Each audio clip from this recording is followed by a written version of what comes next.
Only loan application na nagpapaloan ng up to 10,000 pesos at ito nga ay mayroong installment plan na up to 4 months.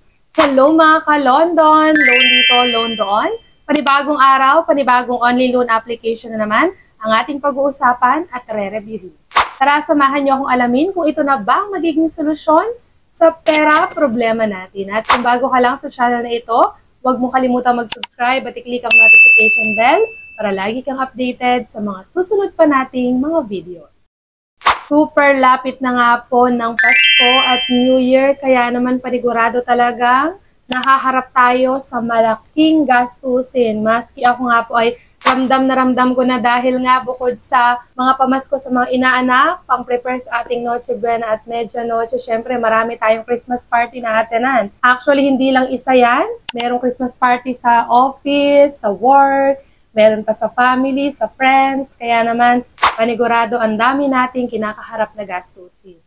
And pag December, syempre nakakatanggap tayo ng Christmas bonus pero hindi yan magiging sapat panigurado sa dami ng ating gagastusin. Kaya naman, panigurado din akong naghahanap na naman kayo ng only loan application na pwede nating malapitan lalo na ngayong maharap nga tayo sa maraming gastusin. And tayo nga mga Pinoy, kahit na limitado ang ating budget, is nakakagawa pa rin tayo talaga ng paraan. Hindi natin palalapasin ang Pasko na hindi tayo nagpe-prepare ng mga pangregalo at syempre mga foods para sa ating Noche Buena. Kaya naman, ngayong araw ay maghahanap ulit tayo ng only loan application na i-review natin at i-check nga natin kung itong only loan application na to ay makakatulong sa atin lalo na sa oras ng pangailangan.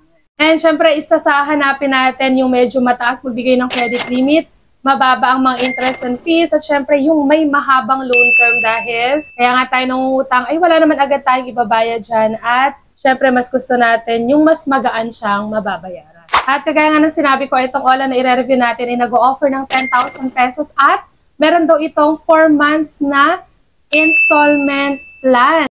At kung totoo yung 4 months na installment plan na yan, pwedeng-pwede nating tignan at siyasatin ito para at least kung totoo yung 4 months na installment plan nito is hindi tayo masyadong mahirapan sa pagbabayad. Pero syempre, marami na tayong only loan application na na-review. Madalas tayong nare-reject na huwag kang mawala ng pag-asa dyan dahil dito sa ating channel ay namimigay tayo ng instant GCash giveaway sa masuwerteng mapipili. Ano nga lang bang dapat mong gawin? I-like lang ating video at mag-comment sa comment section para sa chance ang manalo.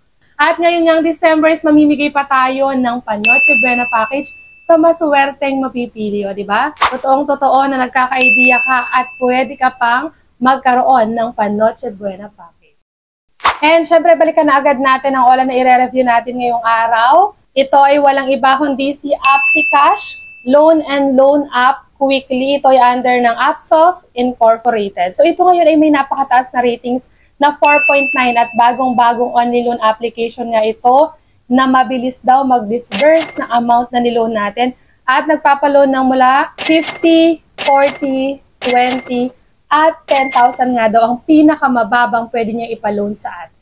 At kung totoo nga itong 10,000 pesos, hindi na yan masama at makakatulong na yan sa atin lalo na ngayong December na ang dami nga nating gastusin. And kung tatanungin nyo nga po ako saan mada-download at saan available itong si AppSiCash, ito ay kasalukuyan lamang pong available sa App Store. Pero syempre, ngayon sa App Store lang ito available. Pero malay natin sa mga susunod na araw ay meron na rin ito sa Google Play Store dahil ganyan naman ang mga online loan application. So, ito nga ay pwede lang ma-download ng mga iOS users. And of course, kagaya ng ibang online loan application, dito kailangan nating mag-login or mag-register pag wala pa tayong account using yung ating active phone number para makapag-send sila sa atin ng verification code. At syempre, para tayo ay makapag-continue na sa next step.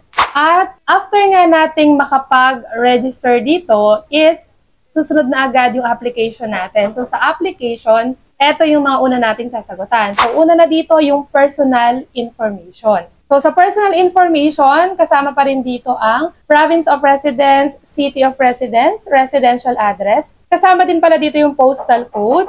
And then, educational level, kung anong natapos mo. And, marital status, kung ikaw ba ay married or single. Number of children, kung wala, ilalagay mo lang din dyan ay 0. And then, living conditions, ayan, pipili ka lang dyan. Tapos, kasama din dito yung email, so dapat laging active at nakaka-receive ng messages. So, hindi rin to na iba sa ibang online loan application. halos same lang din yung mga kailangan nating sagutan sa application.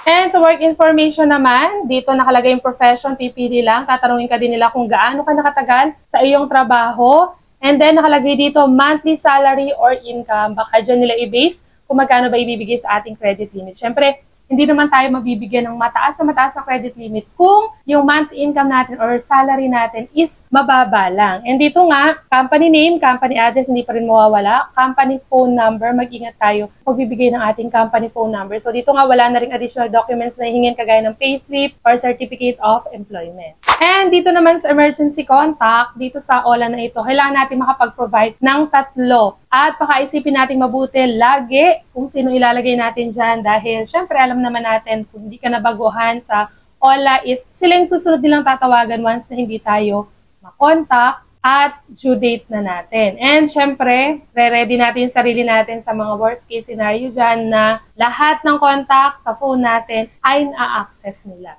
And dito nga, tatanungin ka din nila sa yung credit standing. So, madalas ngayon sa mga OLA na nare-review natin, tinatanong na talaga nila yung credit standing kasi nga, sa dami na ng mga nagsulputang only loan application, gusto nilang ma-check dito kung baka marami ka pang loan sa ibang OLA. And syempre, dito naman kapag tayo ay naglo-loan para safe tayo, lahat ng sasagot natin dito is no or wala. Wala tayong loan sa ibang online loan application, wala tayong overdue sa ating loan, tapos wala tayong loan sa mga nakaraang buwan.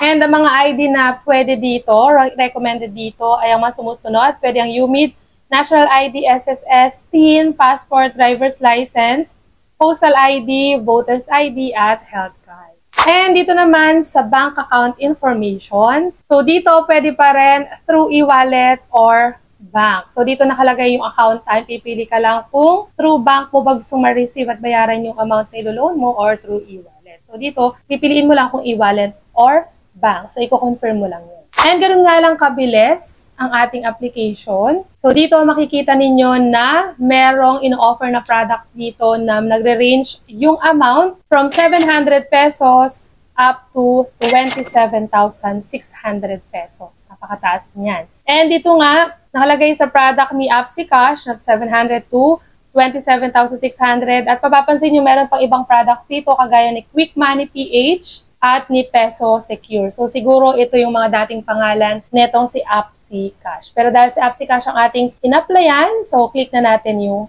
apply. And eto na nga, dito na tayo sa pinaka-exciting part ng ating review. Dito natin ma-check kung totoong ino-offer net is 10,000 pesos. At dito nga nakalagay na 10,000 pesos nga daw talaga ang offer netong si AppsiCash. At dito nakalagay na yung loan term niya is up to 120 days. At amount to receive is 9,992 pesos. Medyo familiar na naman to na offer na 10,000 and same lang din yung amount na marireceive. Nandami-dami na rin tayong application na ganito ang ibinibigay na loan details. Ang interest is 320 pesos. Ang service fee ay 8 pesos. At dito nga, 4 months nga daw yung kanyang loan term dahil nag-loan tayo ng December 3 and then yung due date is up to April 3, 2026. And dito mga sa unang pagbabayad is 3,653.33. And then yung pangalawang pagbabayad is 3,333.33 at ganun din yung pangatlong pagbabayad. And kagaya nga ng pinakita nito sa kanyang ads, 50,000 pesos, 40,000, 20,000 at 10,000 nga ang pinakamababang ino-offer nito, which is yun naman ang pinakita sa kanyang loan details. Kaya naman in-applyan ko agad etong si AppsiCash. Kaya lang po, is under review pa rin ang ating application. So, i-update ko na lang po kayo kung na-approve ako dito sa application na to. And sana kung ma-approve is 10,000 pesos talaga at mababa yung interest. And totoong installment up to 4 months. At kung ikaw nga ay nakapag-try na dito kay AppsiCash, pakishare naman po ang inyong naging experience kung magkano ibinigay sa inyong credit limit or kung na-approve kayo. And syempre, kung magkano yung interest or service fee at kung totoo ba talaga na nag-o-offer to ng up to 4 months na loan term. At kung gusto nga manalo sa ating pa-GCash giveaway, i-like lang ating video at huwag kalimutang mag-comment sa comment section para sa chance-ang manalo ng GCash at syempre, ang Noche Buena package ngayong December. At ito na nga lang muna natatapos ang ating review ngayong araw. Hanggang sa muli mga ka-London! Bye-bye!